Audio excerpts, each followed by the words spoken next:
Bienvenue au podcast Le Temps d'arrêt. Bonjour à tous, bienvenue à ce 34e épisode du Temps d'arrêt. Aujourd'hui, on parle de la saison 2022 dans le baseball majeur de la MLB. Et pour ce faire, évidemment, on a notre analyste de baseball, Laurent Lalonde-Sauvé. Ça va bien? Ça va bien, toi? Très, très content de parler de baseball parce que ça a passé proche qu'on ne puisse pas en discuter à ce stade-ci de l'année avec la convention collective qui était à renouveler. Ça a été des discussions qui ont été très, très difficiles. Donc, ça a été une très, très longue pause. Donc, finalement, très content de pouvoir commencer la saison pas mal à temps. Oui, effectivement, on a eu peur au début, à la fin de l'hiver, que le baseball soit retardé pour une bonne partie, mais finalement, il y a eu une entente qui a été conclue, puis on est très content que la saison puisse commencer au début avril. Vraiment très content, comme tu le dis. Puis, on est à un stade où ça a donné un entre-saison complètement folle. Hein? C'est arrivé quand même tôt dans l'entre-saison, justement, le conflit entre les propriétaires et les joueurs. Il y a eu quelques signatures qui avaient été faites avant, justement, la cessation des activités. Puis après, ça a mené à une période d'agent libre probablement la plus folle de l'histoire de l'histoire des majeurs là, pour lancer quelques noms et c'est simplement les principales qu'on va vous cibler. Là. Corey Seager, Freddie Freeman, Marcus Semien, Trevor Story, Javier Baez, Carlos Correa, Chris Bryant, Nick Castellanos, Mark Scherzer, Kevin Grossman, Robbie Ray et tant d'autres. C'est des noms majeurs qu'on vient de nommer qui ont tous changé d'adresse. Ça a été complètement fou de suivre ça. Là. Ah, ça a été complètement fou. Puis j'ai hâte de voir leur impact avec leurs équipes respectives, voir si leur stratégie va vraiment fonctionner sur une longue saison de 162 matchs. Puis, ouais, c'est ça. Il y a des gros noms là, qui ont changé d'adresse. C'est incroyable. Ce qui est certain, c'est qu'ils ont pas mal tous fait sauter la banque quand ils sont allés chercher des contrats records. Ça a été... oui, ce sont des joueurs d'impact, mais des Carlos Correa qui ne sont pas nécessairement dans le sommet de sa production en carrière, a quand même été allé chercher un contrat presque record. Donc, ça a été vraiment impressionnant de voir l'argent qui a été dépensé pour des gros agents libres. Oui, exact. On va se lancer dans certains nouveaux règlements. Ça fait partie des petites discussions entre propriétaires et il y avait plusieurs discordes. Hein. On sait qu'à un certain moment, on semblait on semblait très, très loin. Un des principaux, ça a été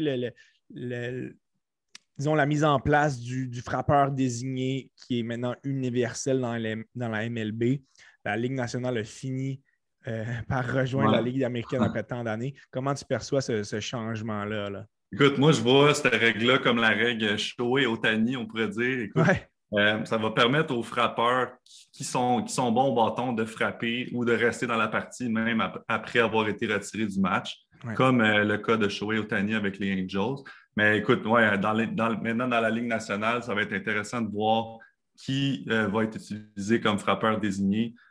C'est une ligue où est-ce qu'il n'y avait pas de frappeur désigné avant. Il y avait juste l'américaine, donc ça va être intéressant à suivre de ce côté-là. On dirait que la Ligue nationale était un petit peu plus, si on veut, il ne voulait pas tant y aller dans l'innovation, on voulait garder certains règlements qui étaient un petit peu plus originaux, mais on l'a vu dans la Ligue américaine, très, très souvent, les lanceurs de la Ligue nationale, il pouvait y en avoir quelques-uns qui produisaient au bâton, mais la majorité, c'était des retraits pratiquement automatiques.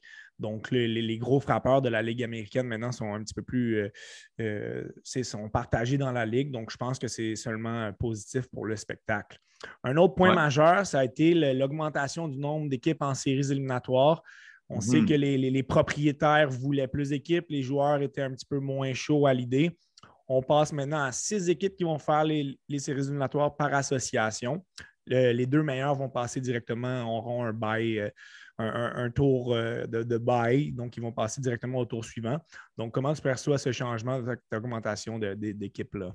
Moi, pour vrai, cette règle-là, je l'adore beaucoup. Écoute, plus d'équipes en série équivaut à un meilleur spectacle. Écoute, je prends juste le cas des Jays l'an passé qui ont raté les séries par peut-être 1 ou 2 matchs, si je me souviens bien. Écoute, d'après moi, il aurait quand même fait un bon chemin en série. Donc, cette nouvelle règle-là va permettre aux équipes proches des séries cette année de faire les séries et peut-être l'emporter, qui sait. Ça a peut-être privé dans les dernières années d'une potentielle équipe championne qui a manqué les séries d'un match ou deux comme les Jays l'an passé. Donc, c'est vraiment bien accueilli par les partisans d'avoir un plus grand nombre d'équipes. Un autre changement un petit peu plus mineur, ça a été assez sujet de discorde, les parties double letters, les programmes doubles qui étaient de 7 manches, ça changeait complètement la stratégie dans une partie. Les partants restaient moins longtemps, les releveurs avaient moins d'impact. On retourne à des programmes de 9 manches, même dans les programmes doubles. Donc, je pense que c'est un changement qui est bien accueilli pour les joueurs et les équipes, là. Effectivement, surtout pour les gérants au niveau des lanceurs, ça va peut-être mieux leur permettre de gérer leur effectif à ce niveau-là. Et puis, écoute, plus de baseball, c'est toujours bon, là. 9 Exactement. manches. Trois changements assez majeurs. Est-ce qu'il y en a d'autres qui ont attiré ton attention dans cette nouvelle convention collective? C'est pas un changement, mais c'est plutôt le maintien de la règle du coureur au deuxième but dans les manches supplémentaires. Écoute, moi, j'aimerais ça qu'il n'y ait pas de joueur au deuxième but puis que ça soit des points vraiment produits. Mais écoute, on va voir ce que ça donne encore une fois cette année. Mais c'est vraiment dans le but de potentiellement raccourcir les parties. Ouais. On se souvient de certaines parties qui avaient duré jusqu'en 17e, voire 20e manche, donc ça pouvait vraiment être un peu intense, ouais. Donc, on va y aller de la couverture division par division, section par section. Je pense qu'en début d'année comme ça, c'est important de cibler justement les équipes qui ont pris du galon dans l'entre-saison. Et puis, avec la quantité de changements, bien, on risque d'avoir une ligue qui est plus ouverte, potentiellement des équipes qu'on n'attendait pas qui vont faire leur apparition dans les principales équipes pour faire les séries. Donc, ça va vraiment être intéressant de faire ce tour d'horizon-là.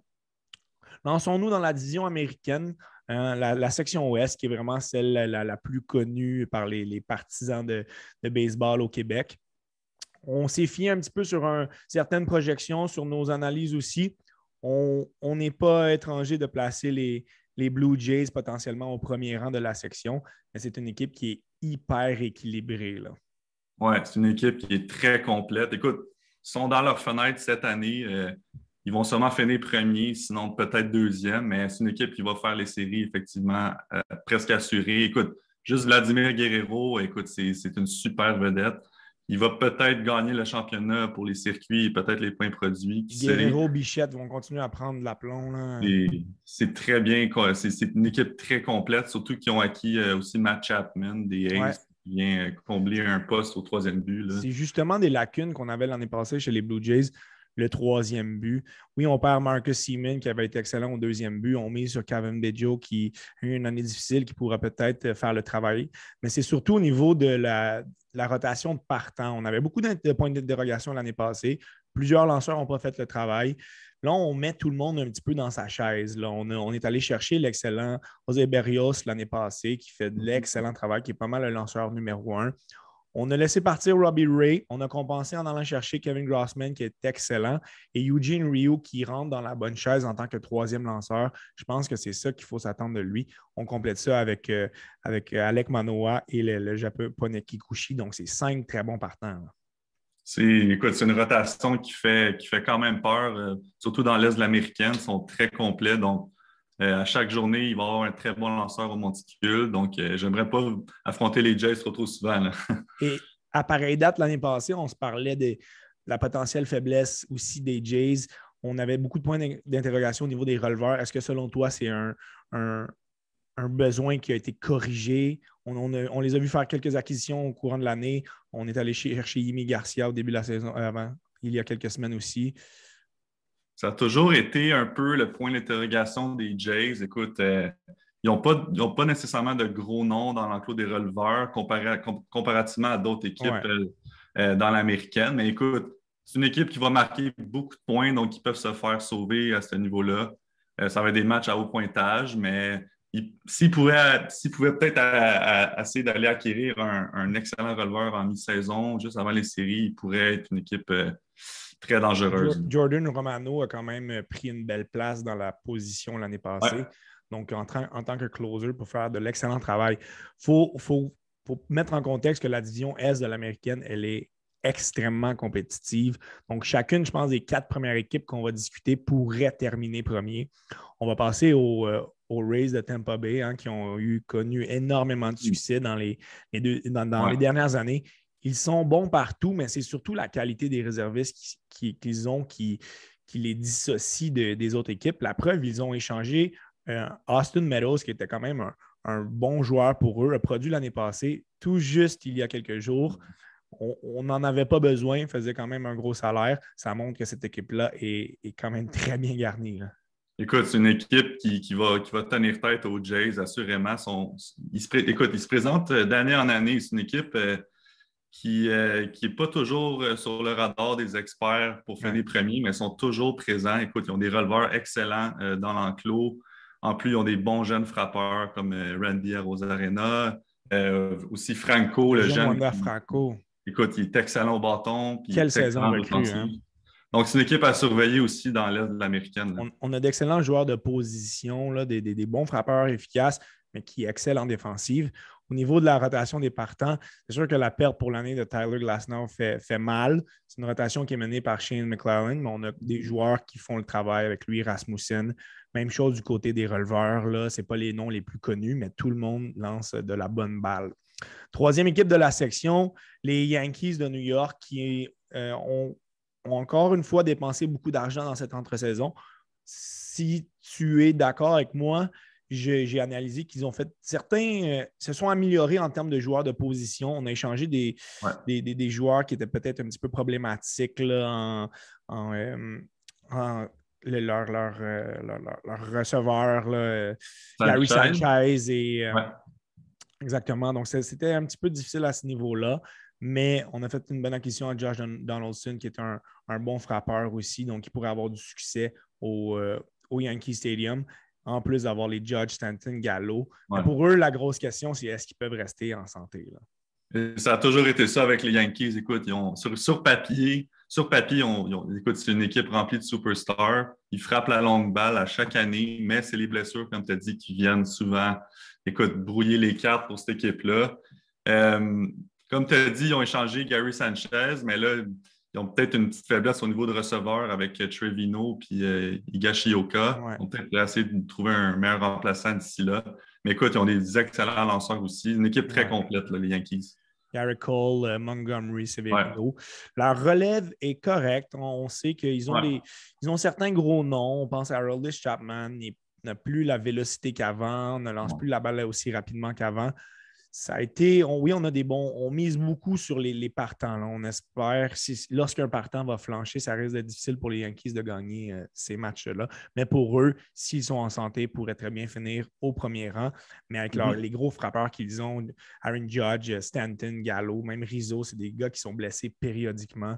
Donc, on peut miser sur le fait qu'ils vont passer un certain moment sur la liste des blessés. Du côté des Red Sox, on a fait une belle acquisition en Trevor Story qui va déménager au deuxième but. Ça ajoute à une rotation de frappeurs qui est diversifiée. On a des bons frappeurs en Rafael Devers puis J.D. Martinez qui peuvent cogner la longue balle, Story, Bogart, des frappeurs de coup sûr efficaces. Donc, très, très belle qualité au niveau des frappeurs, mais c'est vraiment au niveau des partants là, que c'est déficient, là. Effectivement, écoute, au niveau des partants, ils ont Nate Eovaldi, Chris Sale. Après ça se gâte un peu. Chris Sale qui est blessé pour au moins 60 jours. Là. Exact, qui est blessé en plus. Donc, ils vont utiliser leur profondeur dès le jour 1 de la saison. Ça pourrait peut-être leur faire mal pour la course aux séries. Quoique, il y a plus d'équipes en série, on ne sait jamais, mais je ne les vois pas finir dans le top 2, assurément, de cette division-là. Là. Ils n'ont pas une mauvaise relève. On dirait que dans les dernières années, les Red Sox ont su nous surprendre. Mais est-ce que leur rotation leur fera trop mal? Puis est-ce que les bons frappeurs qu'ils ont pourra compenser pour la faiblesse au niveau du monticule? C'est vraiment une question qui vaut la peine de se poser. Mais comme tu dis, ça reste d'être difficile. Quoi qu'ils ont eu un excellent camp d'entraînement, mais on sait que les lanceurs ont plus souvent les dessus dans le camp d'entraînement et on n'a pas toujours la bonne rotation des frappeurs. Donc, ça sera à voir dans les prochaines semaines. Très rapidement, donc on a parlé de 4 très, très, très grosses équipes. Les 5e est loin derrière les Orioles de Baltimore. L'année passée, émergence de Cedric Mullins, Ryan Mountcastle, pas mal les seuls points positifs, là. Et effectivement, écoute, Cedric Mullins a connu une excellente saison, connaît un excellent camp d'entraînement en plus. Mais écoute, c'est une équipe écoute, sont toujours en reconstruction, on dirait à chaque année. Ouais, Ils ça sont fait dans une longtemps, là. division, ils sont dans la meilleure division du baseball, donc très difficile pour eux de grandir comme organisation. Effectivement. Mais écoute, ils ont des bons jeunes, qui sait, ils peuvent peut-être surprendre dès cette année. En tout cas, on leur Ça souhaite serait bonne surprenant. chance. On leur souhaite bonne chance pour finir en haut du 5e rang, là. Si la course était serrée dans la division Est, si on s'annonce à une course serrée, mais dans la centrale, ça pourrait être une toute autre histoire. Là, je pense qu'on peut s'attendre vraiment à une domination des White Sox de Chicago, une équipe qui est hyper solide, malgré quelques pertes clés là, comme Carlos Rodon, puis maintenant la blessure de Lance Lynn. Ça amène une certaine interrogation au niveau des partants, mais on est bon partout, là. On est bon partout, on a des bons jeunes. Écoute, Luis Robert est Quel là en joueur! santé. Écoute, tu as le vétéran Abreu qui frappe la longue balle, qui fait les points produits. Écoute, c'est une équipe très complète. C'est assurément qu'ils vont finir au premier rang.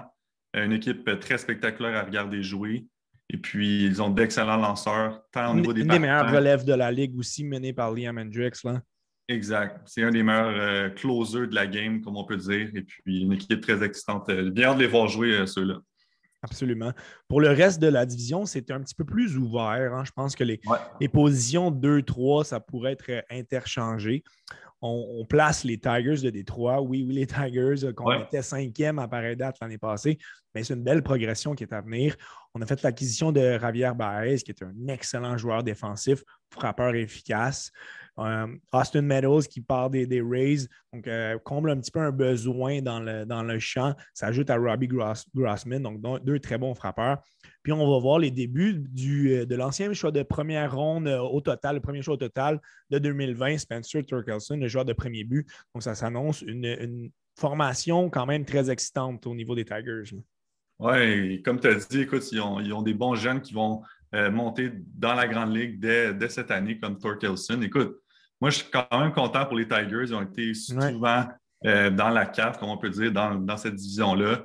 C'est une équipe qui sont remplies de bons jeunes, puis ils vont sûrement surprendre beaucoup de monde cette année, les Tigers. Je leur souhaite que du succès Au pour cette niveau année. des lanceurs, je pense que ça a été important de faire l'acquisition d'Eduardo Rodriguez, l'ancien Red Sox, qui se rajoute à une brigade défensive très jeune, hein? Casey Ouais. Mize, Matt Manning. Donc, cette présence Un bon vétéran, là. d'expérience, c'est essentiel pour guider les jeunes.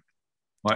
On place ensuite les Royals de Kansas City, qui eux aussi ont eu leurs problèmes dans les dernières années. Ça pourrait tranquillement se placer. À l'attaque, on a un beau mélange d'expérience avec les Perez, Whit Merrifield, Andrew Benintendi. Et d'excellents jeunes qui montent, notamment Bobby Witt, d'Alberto Mondesi aussi. Écoute, juste Bobby Witt, il est classé, je pense, numéro 1 des meilleurs espoirs, ou si je ne me trompe pas, au numéro 2. C'est un joueur électrisant. Les Royals en avaient grandement besoin. Au cours des dernières années, c'était une équipe un petit peu flat. Je ne sais pas, ils ne jouaient pas à leur meilleur niveau. Non. Mais écoute, juste Salvador Perez, c'est un excellent. Quelle saison l'année passée. Quel joueur, quelle saison l'année passée. S'il peut reproduire la saison de l'année passée avec les jeunes qui montent, écoute, ça va être une équipe à surveiller dans cette division-là, là. Rotation de partants et de releveurs un petit peu questionnable, par contre, pour leur permettre de chauffer les White Sox. Là. Effectivement. Ils ont acquis Zach Greinke, un bon vétéran, mais il est entouré de jeunes, comme Brady Singer, Mitch Keller, etc. Donc, à suivre à ce niveau-là, mais quand même une bonne équipe en général, là, les Royals. Du côté des Twins de Minnesota, c'est la déception l'année passée. Une équipe qui est potentiellement en chute libre. Là. On a fait plusieurs transactions questionnables. On a commencé par l'échange de José Berrios, qui, oui, sont allés chercher quand même un bon retour, mais on avait besoin de ce partant-là cette année. Il était encore sous contrat. On a fait l'acquisition de Carlos Correa à gros prix. C'est un très bon joueur défensif à l'attaque. On s'entend que c'est des montagnes russes, mais les meilleures années sont potentiellement derrière les Twins, là. Oui, comme tu as dit, là, c'est ça, leurs meilleures années sont derrière eux. Écoute, je ne sais pas si juste l'ajout de Carlos Correa va faire la différence, mais écoute, ils ont Byron Buxton aussi au champ centre qui est électrisant comme joueur. Je ne sais pas si à eux deux, ils peuvent essayer de relancer cette franchise-là, mais c'est une franchise qui s'en va malheureusement vers les bas-fonds pour une reconstruction, là, selon moi. On est allé chercher Gary Sanchez puis Joe Urshela des Yankees. Ce ne sera clairement pas eux qui vont amener de la constance à cette rotation de frappeurs-là. Non, effectivement. Et loin dernier, ben, ce sont les nouveaux Guardians de Cleveland. Sans s'attarder trop longtemps, pour eux, je pense que une des seules choses qu'on se demande en pensant aux Guardians, c'est est-ce qu'ils vont échanger José Ramirez, qui est vraiment le meilleur élément à l'attaque et de loin. Donc, on est quand même dans une situation où on peut reconstruire. On a quand même des bons partants menés par Shane Bieber, mais c'est vraiment l'attaque qui est déficiente. Oui, leur attaque, ils ont possiblement une des pires attaques de cette division-là, mais ils ont des excellents lanceurs. Fait que c'est une équipe un peu débalancée. Ça va être intéressant à suivre s'ils vont essayer de passer des bons joueurs à d'autres équipes pour essayer de reconstruire, mais ils ont des excellents jeunes aussi, lanceurs comme McKenzie, le partant, et puis ça va être intéressant à suivre à ce niveau-là. Là. Dans la toujours très populaire division Ouest, on sait que c'est une division polarisante, mais ça nous déplaît, mais on n'a pas le choix de placer encore les Astros de Houston qui perdent des bons joueurs à chaque année. L'année passée, on a perdu Justin Verlander pour la saison. On a perdu George Springer. Là, on perd Carlos Correa, mais on est toujours aussi solide. Il y a des joueurs comme Kyle Tucker qui, oui, on l'attendait, mais qui réussit à prendre un step de plus. Ouais. On a 5 bons partants, on a une bonne relève, on est bon partout chez les Astros. Les Astros sont très complets d'année en année. Écoute, c'est les mal-aimés de la Ligue. On sait pourquoi, mais ils sont toujours là, tu sais. Surtout avec le retour de Verlander en santé. Écoute, c'est un gros ajout. Des Alvarez à l'attaque qui ont des bons jeunes, des Garcia comme lanceur partant. Écoute, c'est une équipe qui peut faire mal, qui peut se rendre en finale comme l'année passée, là, facilement. Du côté des Angels de Los Angeles, depuis plusieurs saisons, c'est des déceptions. On fait des grosses acquisitions pour pallier à Mike Trout. Ça n'amène jamais le succès qui est espéré. Là, on a beaucoup, beaucoup de puissance en Trout, évidemment, Ohtani, Anthony Rendon qui a eu une saison difficile. Belle progression de Jared Walsh qui amène un aspect un petit peu plus dynamique à cette attaque. Mais est-ce que, un petit peu comme les Yankees, si cette équipe-là reste en santé, je pense qu'on peut avoir des beaux succès et potentiellement faire les séries du côté des Angels. Hein. Oui, c'est sûr. Écoute, les blessures vont jouer la donne encore une fois pour les Angels. On sait que Mike Trout a raté je ne sais pas combien de matchs l'année passée. Ça leur a fait très, très mal. C'est récurrent dans son cas. Oui, exact. Mais écoute, si tu as Mike Trout et Ohtani en santé en même temps, écoute, c'est une équipe très, très, très dangereuse. Leurs lanceurs peuvent faire quelques erreurs, mais au niveau de l'attaque, là, avec ces deux joueurs-là, ils peuvent réparer de faux départs. Donc, il y a une équipe quand même à suivre, surtout avec plus d'équipes en série, là, comme on l'a dit plus tôt. Une équipe dangereuse. Au niveau des partants, après Ohtani et Syndergaard, qui est plus exactement ce qu'il était, c'est très mince, là. Oui, c'est très mince, exact. C'est très mince. Ohtani, écoute, on dirait qu'il fait tout dans cette équipe-là, mais après, il manque un peu de profondeur. Il faudrait que les dirigeants, à mi-saison, essaient de regarder pour essayer d'améliorer l'équipe en vue des séries. Là. Un Shane Bieber, justement, serait vraiment ce qu'ils ont besoin. Bonne relève menée par José Iglesias. Une autre équipe que l'année passée n'était pas du tout sur les radars et qui pourraient se permettre d'avoir une belle progression, ce sont les Rangers du Texas qui ont frappé 2 coups d'éclat durant cette entre-saison. Les arrivées à prix très, très élevé de Marcus Semien au 2e but et Corey Seager à l'arrêt-court, ça va dynamiser complètement cette défensive-là. Ce sont 2 joueurs qui sont très, très bons défensivement, mais qui sont très efficaces aussi à l'attaque. Par contre, de leur côté, c'est une deuxième moitié de formation à l'attaque qui est vraiment moins solide que la première. Oui, comme on peut constater, ils ont commencé à signer d'excellents agents libres. Je ne sais pas s'ils essaient de se diriger peut-être vers le haut. C'est une organisation qui en a arraché au cours des dernières années, les Rangers. Surtout au niveau des lanceurs partants, ça se gâte un peu. Ils ont acquis John Gray, un lanceur c'est correct, mais pas nécessairement le meilleur. Ça va jouer à ce niveau-là pour les Rangers. Au niveau des lanceurs, selon moi, ils ont beaucoup de faiblesses aussi dans l'enclos. Ouais. Mais au niveau de l'attaque, comme tu as dit, c'est une équipe. Il y a des bons joueurs en début de formation, mais après ça se gâte. Là. Ensuite, on va se pencher un petit peu plus sur les Mariners de Seattle. On sait que c'est une équipe qui nous intéresse ici au Québec, d'où la présence de Abraham Taureau, qui a franchement bien fait lors de son arrivée avec l'équipe après cette transigée de Houston. C'est un alignement de frappeurs qui est quand même bien équilibré. Là, on n'a qu'à penser au Adam Frazier, Ty France. Il n'y a pas de vedette, par contre, du côté de l'attaque. Donc, ça pourrait paraître en bout de ligne, là. Oui, comme tu as dit, il n'y a pas vraiment de vedette, mais il y a le jeune Julio Rodriguez qui va commencer dans les majeurs, un jeune très prometteur pour les Mariners. Je suis très content pour eux. Ils ont besoin de jeunes prospects qui débutent dans la grande ligue. Aussi, au niveau des partants, c'est un peu moyen. Ils ont acquis Robbie Ray. Ils ont signé Robbie Ray. Certaines interrogations quand même. Là. Ray a eu une excellente saison avec les Jays, mais par le passé, ça n'avait vraiment pas été aussi solide. Donc, c'est vraiment pas une valeur sûre. Là. Je ne sais pas s'il va être en mesure de répéter les exploits qu'il a fait à Toronto parce qu'il n'y a pas la même attaque devant lui. Donc, ça va être à surveiller pour les Mariners cette année, mais ils ont quand même un futur très prometteur, cette équipe-là. Certains releveurs de qualité aussi, en Diego Castillo, Sergio Romo. Ouais. Loin derrière, une équipe quand même, on n'a pas le choix de parler, c'est les Aces d'Oakland qui... Ça ressemble beaucoup aux Expos, hein, avant qu'ils quittent. Les Aces sont en train de faire une vente de feu mémorable. Ouais. On sait que leur futur à Oakland est très questionnable. C'est une équipe qui risque de piquer du nez après des années de succès.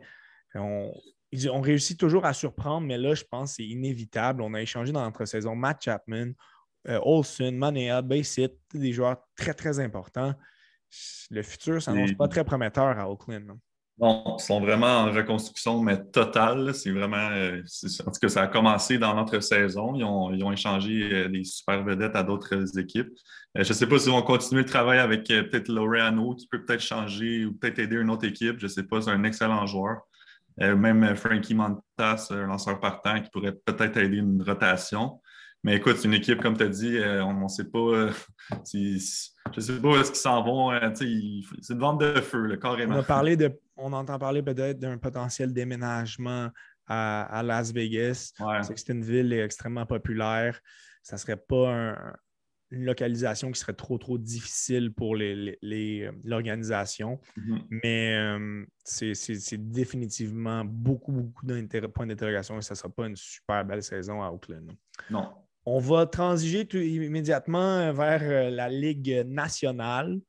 Okay. Donc, la division Est qui s'annonce très, très compétitive. Il y a plusieurs équipes qui ont fait des acquisitions clés. On va commencer avec les champions en titre, les Braves d'Atlanta qui ont quand même subi la perte de Freddie Freeman, l'excellent joueur de premier but. On l'a remplacé par Matt Olson, justement des A's, mais on peut s'attendre encore à de grandes choses des Braves. Là. Écoute, les Braves sont très complets. Ils me font passer un peu aux Jays dans l'américaine. C'est une équipe bien bâtie, surtout pas avec Alex Antopoulos, le Québécois. Écoute, il connaît sa balle en maudit, ce gars-là. On veut les aimer, les Braves. Oui, vraiment, on peut vraiment les aimer. Aussi, avec Jansen, le closer dans le bullpen, il peut faire vraiment une différence. Ouais, surtout avec la qualité des partants des Braves, avec le retour de Soroka, Max Fried, etc. Donc, il y a une équipe avec des Acuna Junior, Albies. Écoute, c'est incroyable.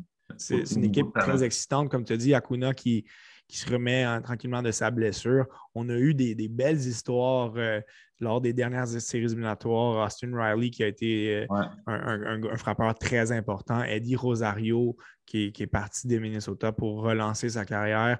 On n'a pas gardé les services de certains joueurs, mais c'est une équipe qui peut vraiment, vraiment espérer terminer au premier rang de sa section. Là. Ce ne sera pas facile, par contre, parce que les Mets de New York ont quand même fait un des plus gros éclats de cette période d'agent libre. On a fait l'acquisition à gros prix de l'excellent lanceur Max Scherzer. Écoute, c'est toute une acquisition pour les Mets de New York.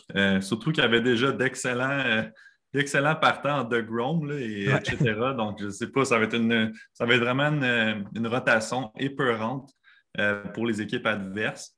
Aussi à noter, ils ont acquis d'excellents joueurs comme Starling Marte, Mark Canna. Donc, ça vient Davis, ouais. renforcer un peu leur attaque qui laissait un peu à désirer au cours des dernières années, là. Ça a été chancelant justement au niveau de l'attaque.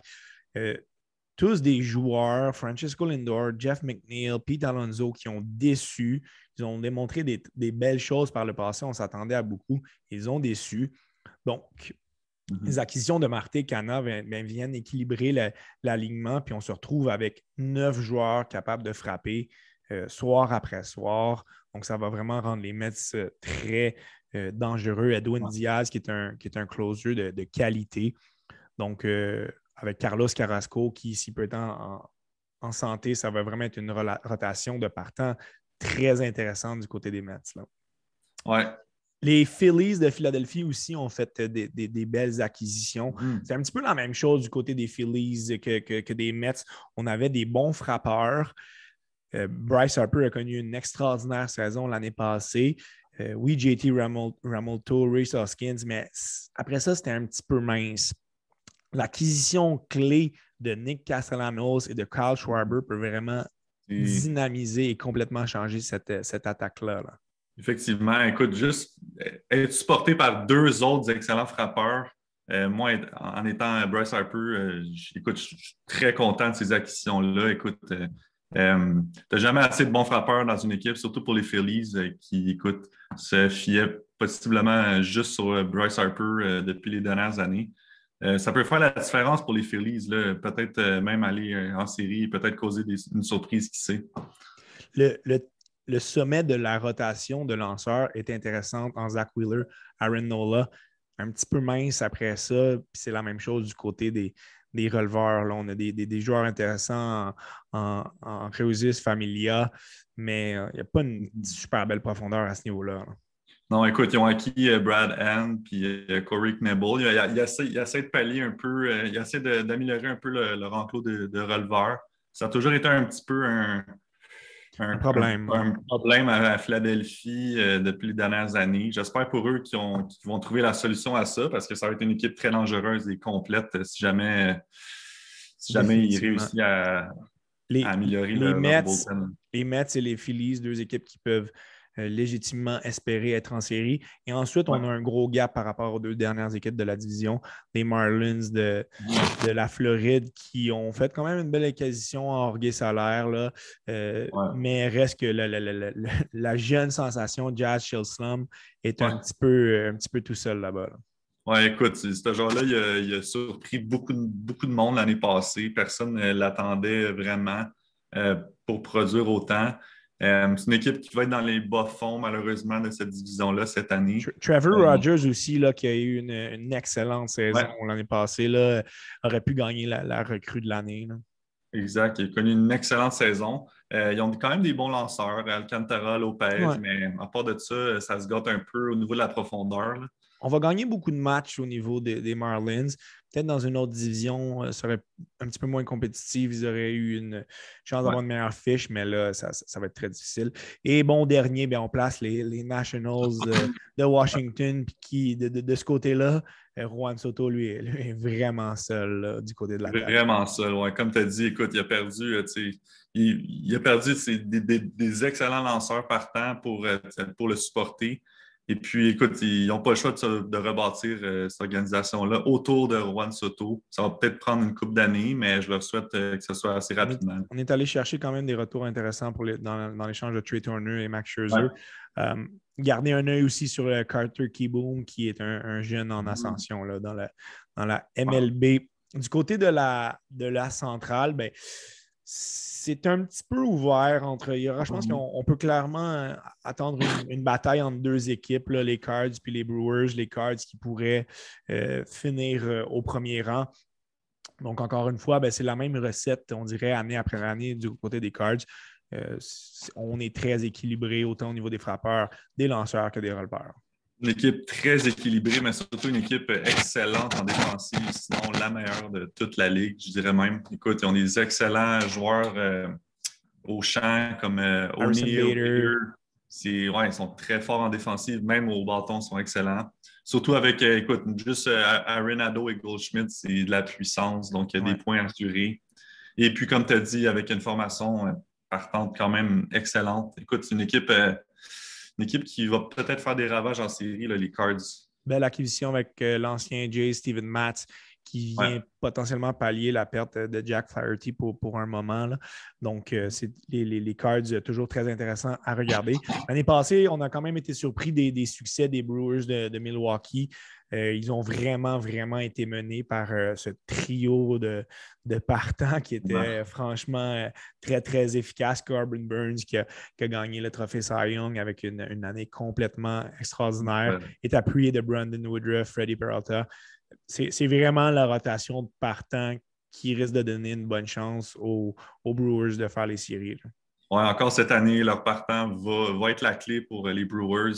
Écoute, juste si Christian Yelich puis Adames peuvent essayer de s'améliorer, avoir une meilleure saison que l'an passé, ça pourrait aider les Brewers à peut-être batailler pour les Cards au niveau du premier rang.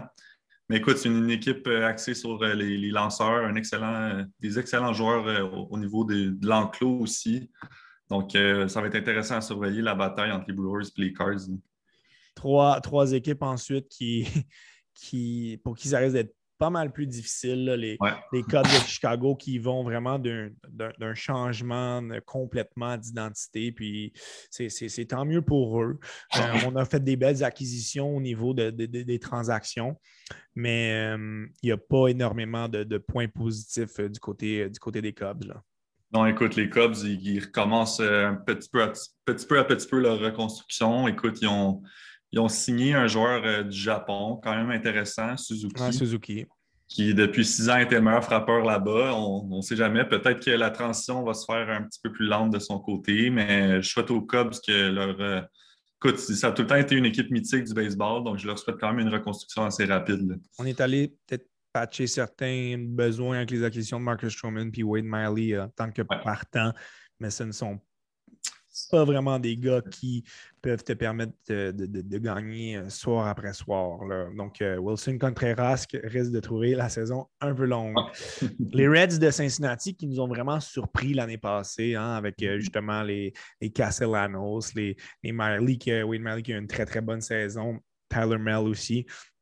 Donc, on prend une certaine orientation. Je pense que les Reds, ça a été une année peut-être bonus l'année passée. On n'a pas voulu dépenser beaucoup d'argent au niveau des agents libres. Ça risque de paraître cette année-là. Effectivement, l'année passée, ils ont été portés par d'excellents jeunes. Écoute, Jonathan India, qui a été incroyable, surtout en deuxième moitié de saison. Écoute, c'est une équipe en reconstruction, mais qui ont quand même des excellents jeunes. Donc, ils pourraient surprendre peut-être pas cette année, mais peut-être d'ici 2 ans, là. Et contrairement aux Reds qui pourraient surprendre, mais la dernière équipe de la division risque d'être potentiellement la pire des majeurs, là, les Pirates de Pittsburgh. On a Brian Reynolds qui a eu une belle année en 2021, mais on a certains prospects qui cognent à la porte, mais contrairement à d'autres équipes, leurs jeunes espoirs sont loin d'être prêts. Donc, on ne gagnera pas beaucoup de matchs à Pittsburgh cette année, là. Non, vraiment pas.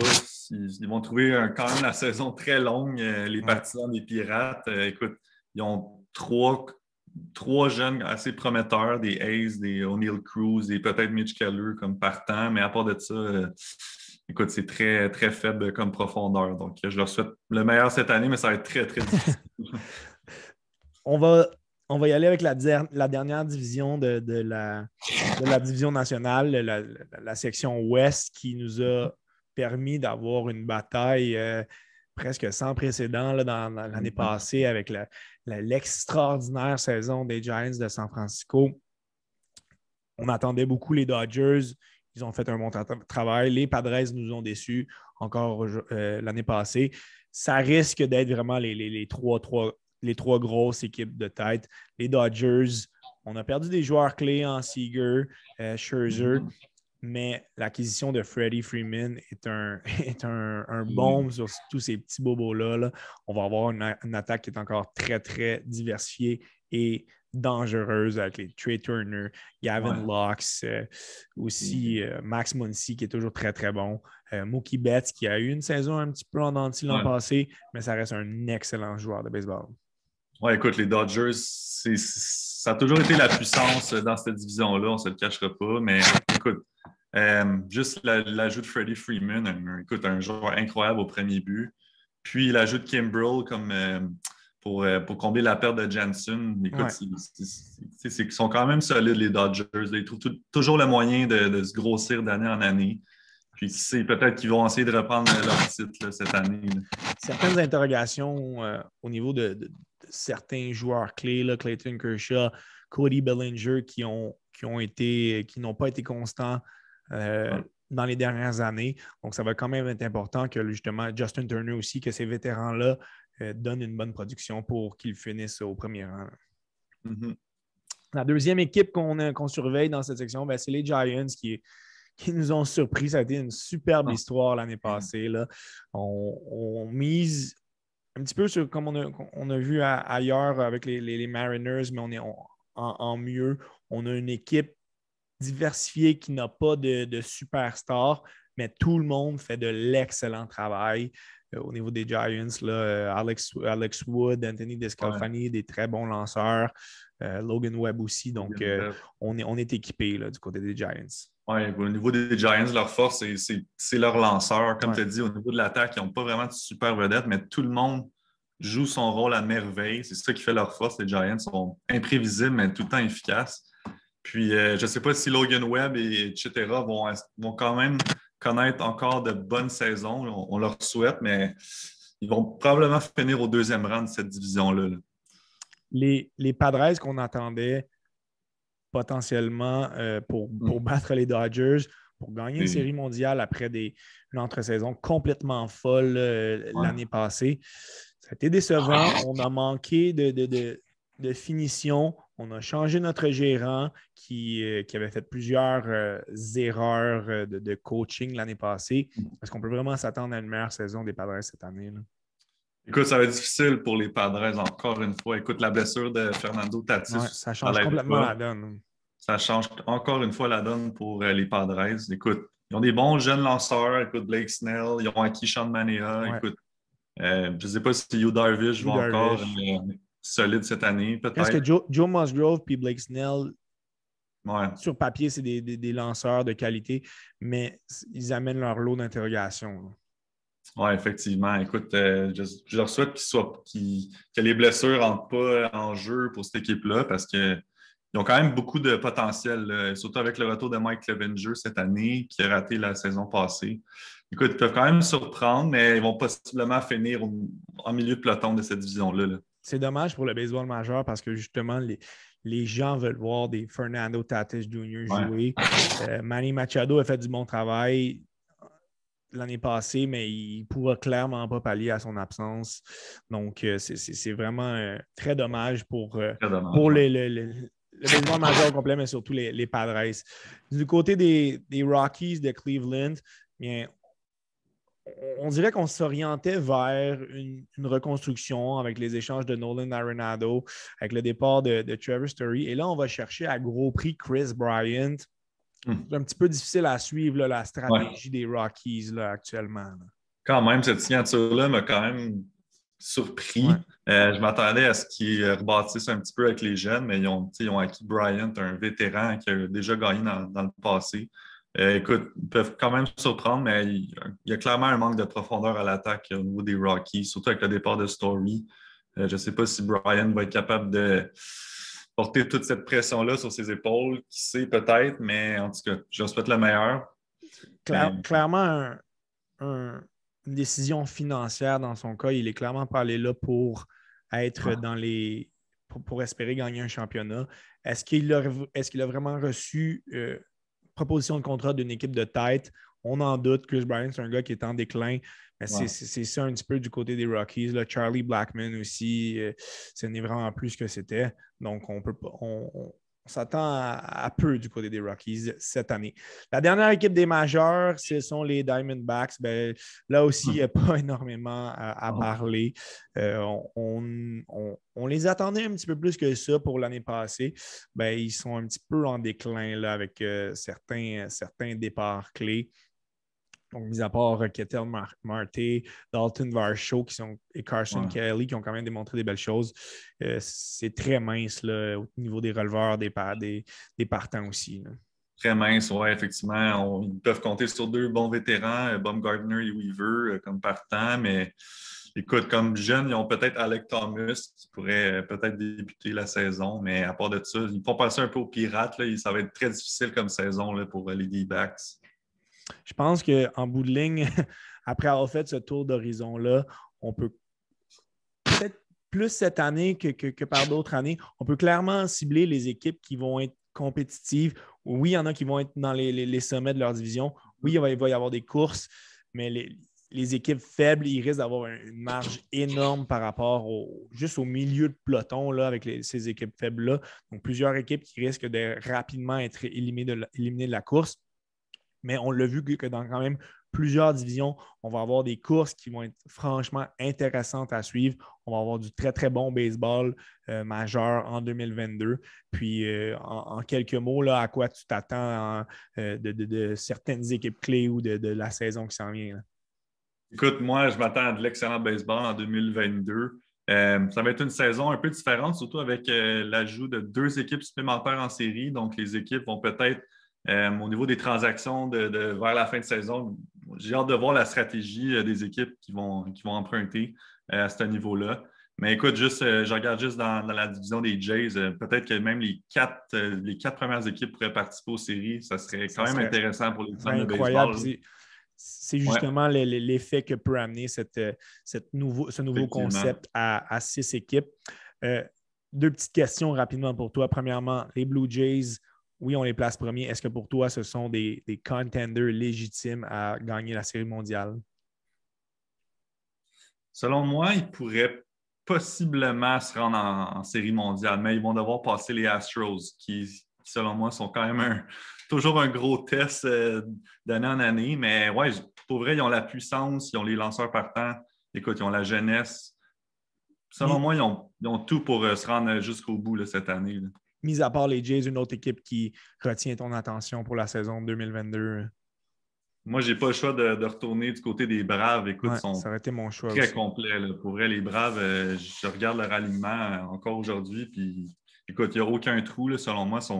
Écoute, ils ont la jeunesse, un peu comme les Jays, ils ont la puissance, puis les lanceurs. Donc, une équipe qui va être intéressante à suivre, là, les Braves. Vraiment. Puis, ce qui est d'autant plus excitant cette année, c'est que dans les 2 dernières années, on regardait le baseball majeur de très, très loin. Ici, on était des spectateurs attentifs, mais on avait la sensation, surtout avec les Blue Jays qui jouaient en Floride, on avait la sensation qu'on n'était pas tant à proximité de ce qui se passait. Mais là, cette année, c'est complètement différent. On a la possibilité de peut-être aller voir des matchs durant l'été aux États-Unis. Donc, les partisans de baseball au Québec risquent d'être choyés, puis ça va être une saison qui va être mémorable pour tout le monde parce qu'on retourne. On sait que justement, la règle COVID dans la MLB a été abolie. La seule chose qui reste, c'est cette fameuse douane canadienne qui pourrait avantager les Blue Jays aussi. Là, on le sait, il y a des joueurs qui ne sont pas vaccinés. Ces joueurs-là ne pourront pas jouer à Toronto. Puis justement, Trevor Story, qui n'a pas été vacciné pendant un bon moment, en étant transigé à Boston, a pris la décision de le faire parce que ça aurait pu vraiment affecter son équipe. Donc, mis à part cet aspect-là, on peut entrevoir la saison avec vraiment un vent de renouveau, une fraîcheur qui va être très agréable. Puis, ça va être du méchant bon baseball en 2022. Très hâte à cette saison-là. Larry, je te remercie beaucoup de ta participation. Merci à toi. Au temps d'arrêt. Ce fut un tour d'horizon franchement bien garni. Mais je pense que ça démontre aux gens qu'on va avoir du très, très bon baseball. Il y a des joueurs très excitants qui sont, on dirait plus que jamais, là, on a des jeunes stars qui sont franchement très, très belle à voir aller. On a une équipe compétitive à Toronto. Alors, on a tout ce qu'il faut pour être comblé. Merci beaucoup, Laurent, pour ta participation au temps d'arrêt. Merci. Merci à tout le monde d'avoir été présent et on se retrouve pour un autre épisode. Au revoir.